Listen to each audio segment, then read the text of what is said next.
হে মূর্খ মানব, তোরা একই করলি, তোরা আমার তপস্যা ভঙ্গ করলি। আজই আমি আমার তপস্যায় সফল হতাম। দেখ দেখ, ইনি কিনা তপস্যা করছেন, আর কোনো জায়গা পাননি। তোদের এত স্পর্ধা, তোরা আবার আমাকে নিয়ে ঠাট্টা করছিস। আমি তোদের অভিশাপ দিচ্ছি, তোরা এই মুহূর্তে পাথরে পরিণত হবে। আর যুগ যুগ ধরে এমনই থাকবে।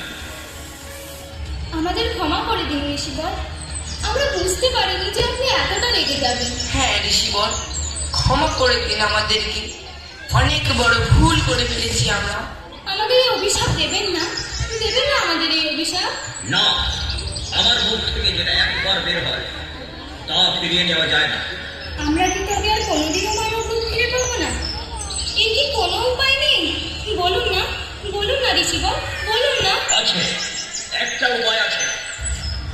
তোরা মানব রূপ শুধুমাত্র পূর্ণিমার রাতে পাবে, কিন্তু যতক্ষণ আকাশে পূর্ণিমার চাঁদ থাকবে ততক্ষণ মানব রূপে থাকতে পারবি। তোরা এভাবেই পাথরের মধ্যে যুগ যুগ ধরে অমর হয়ে থাকবি।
God.